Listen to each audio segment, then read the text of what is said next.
Aces owner sends urgent WNBA message to Cathy Engelbert amid approaching CBA deadline.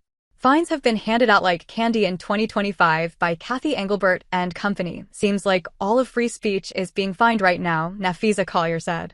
Many have shied away from controversy after those fines, and Las Vegas Aces owner Mark Davis is no exception. The last time I spoke about things like that, I got fined. So, I think it's better if I don't say anything, he revealed after being asked about the ongoing CBA battle. Still, the CBA debate remains crucial, especially from Davis's perspective, as it ties directly to the league's long-term stability.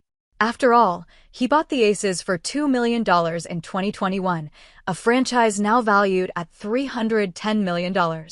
With that in mind, Davis offered a hopeful message to Cathy Engelbert on how to navigate the negotiations ahead.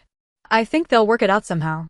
I hope. I haven't been consulted, and I think it's you know what side of the table I'd probably be sitting on. So we'll get it right, and I don't think that there are two sides to this. If we look at it as togetherness and trying to make the future better, I think that's what we need to do. We'll see if that works," he said.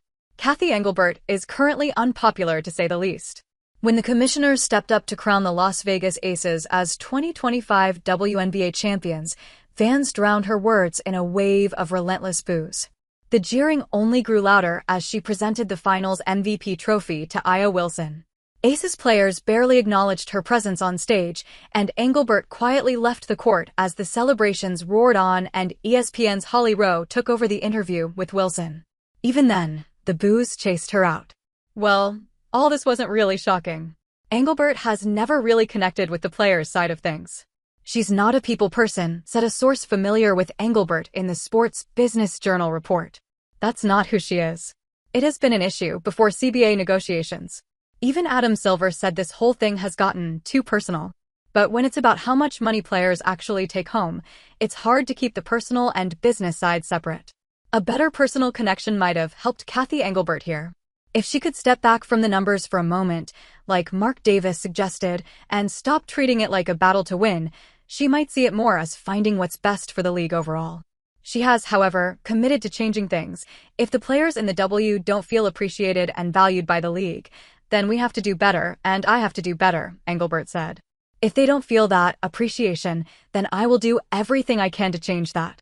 No one should ever doubt how deeply I care about this league, this game, and every single player who makes the WNBA what it is."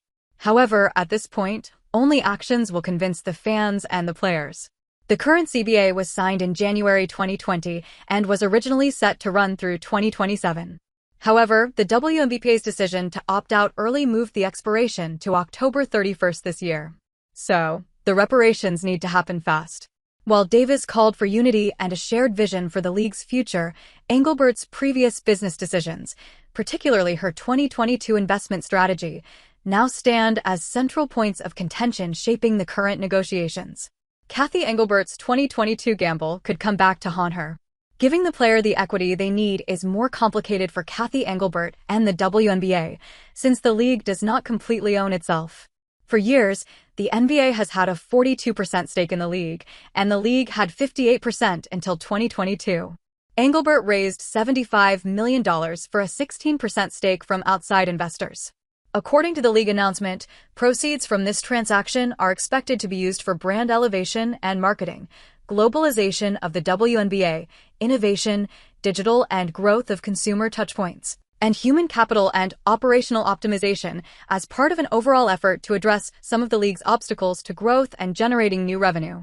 But we haven't seen where the money was invested, and the league hasn't given any explanation. It's a similar problem regarding the rest of their financials. They haven't shown the actual numbers to the players in the CBA negotiations. However, $75 million has undervalued the league's growth. According to Forbes and Sportico, the average valuation of a WNBA team in 2025 is around $269 million, with the total touching $3.5 billion. The 2022 deal valued it at just $1 billion. According to Front Office Sports, that deal was a costly mistake for Engelbert. That isn't the only deal Cathy Engelbert has undervalued. The media rights deal starting next year is looking the same after just a year. Now, the president needs equity to provide for its players. Currently, they get only 9.3% of all their basketball in.